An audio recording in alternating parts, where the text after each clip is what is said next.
first humans are believed to have inhabited South Africa more than 100,000 years ago. The historical record of this diverse country is generally divided into 5 distinct periods: the pre-colonial era, the colonial era, the post-colonial and apartheid eras, and the apartheid era. Much of this history, particularly of the colonial and post-colonial eras, is characterized by clashes of culture, violent territorial disputes between European settlers and indigenous people. South Africa is named the Rainbow Nation, and for good reason. With diversity in its people, climates, and geography, it offers a wide variety of experiences. South Africa covers an area of approximately 1.21 million square kilometers, making it roughly twice the size of France or 3 times the size of Germany. The country is made up of 9 provinces, which all vary substantially in a number of respects. South Africa is named the most developed country in Africa and was the largest until 2014, when it was overtaken by Nigeria. There was a burst of optimism among South Africans when Cyril Ramaphosa took over as president, after 9 bad years under Jacob Zuma, who is due to stand trial for corruption. The lost decade under the presidency of Jacob Zuma caused $70 billion in economic growth and resulted in millions of potential jobs not being created, according to a new study.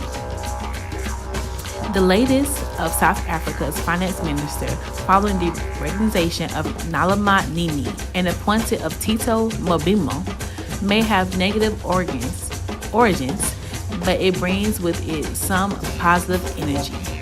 Nini resigned as finance minister after it emerged that he lied about the nature of his contact with the controversial Gupta family, the friends of former President Jacob Zuma, who stand accused of massive misappropriation of public funds in a process branded as state capture.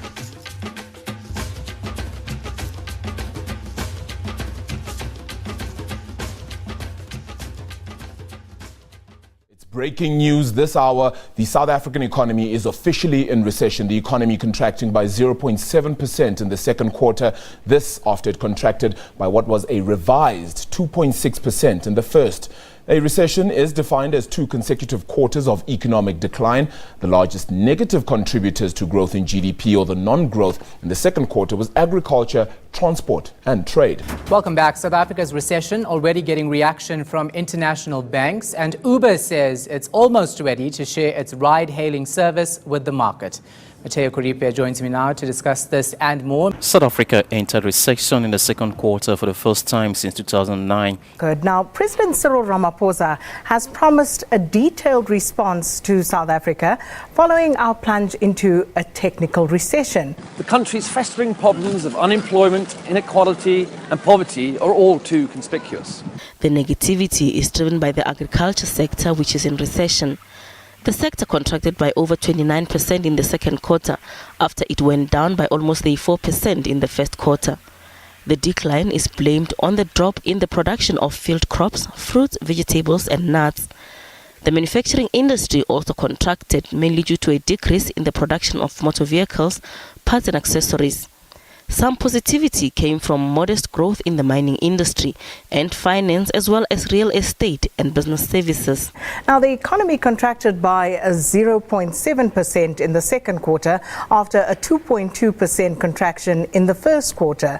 The South African public has had to contend with an increase in the rate of VAT, that's value added tax, from 14 to 15%.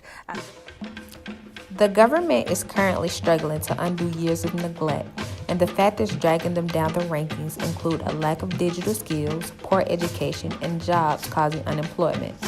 Extreme poverty is an important measure of broad-based economic process, and low productivity is the cause. The poor produce too little to earn a wage that allows them to invest in healthcare and education. Government finances had taken the strain in the first quarter of the fiscal year 2017-2018. GDP data for the second quarter of 2018 showing that the country has entered a technical recession. In economic terms, a technical recession is described as 2 consecutive quarters of economic decline. South Africa entered a technical recession in 2017 until government later revised the data in the latter quarters of the year. According to the Stats SA, the largest negative contributors to growth in GDP in the second quarter were agriculture, transport, and trade. The main positive contributions came from the mining industry and finance, real estate, and business services. Government expenditure was kept below budget projections, but revenue increased at a much slower pace, mainly due to weak economic activity. This resulted in higher cash book deficit compared with the same period a year earlier. The debt of South Africa's state and local government are not counted as a part of the country's national debt. All debt taken out of South Africa's government is ordered by the Minister of Finance.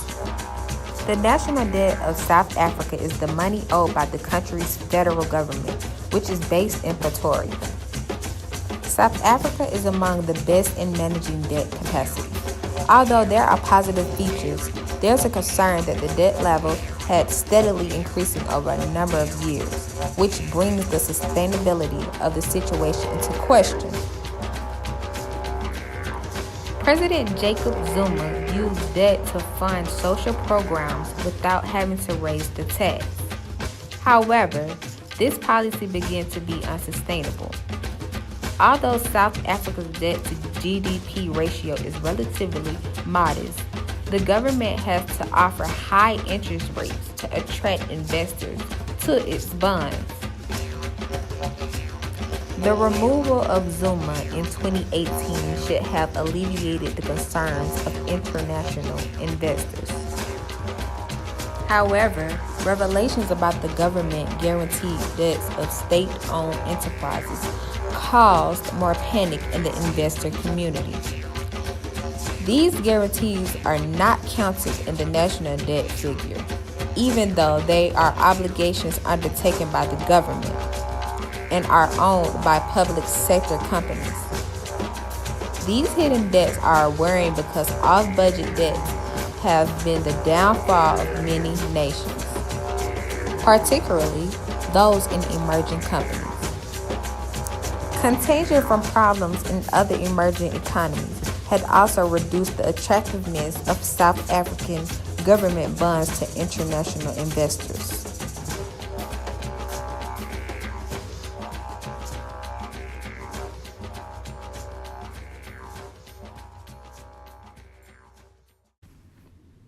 The solution. Although the economic challenges are huge and difficulties are severe, the outlook of improvement within the nation is greater. South Africa aims to be a country where everyone feels free, yet bound to others, where everyone embraces their full potential, a country where opportunity is determined not by birth, but the ability, education, and hard work. To make this reality will require transformation of the economy and focused on efforts to build the country's capabilities. To eliminate poverty and reduce inequality, the economy must grow faster and in ways that benefit all South Africans. There should be no fiscal injection since there is no money for it. Instead, a small percentage of the budget should be reallocated to create jobs and fuel growth. This should include support for commercial farmers and small entrepreneurs. A pre-existing infrastructure fund was drawn from the existing budget in hopes to attract private investments. Some economic problems were self-inflicted due to rampant corruption in government institutions performing below their capacity. State capture turned investors away and undermined confidence in the country, but with the creation of modernized institutions that are responsive to changing technology, it will all aid in economic growth. There is a trust deficit because of the state capture project of the Zuma administration. The trust between the government, the public, and the business community has been broken. No country can succeed without this. The new finance minister, Tito Bawani, can play an important role in restoring it.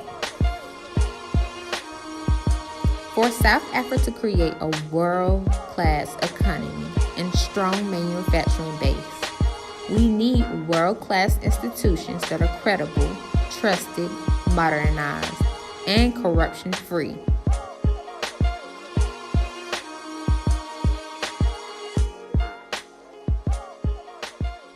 The winner of Miss South Africa 2018 is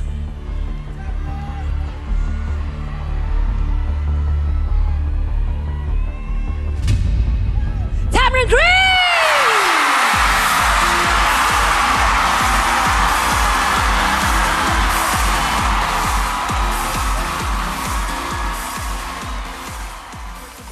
But we're the best. Ain't no need in even asking, bruh. The best women are reside in Africa, and that's real.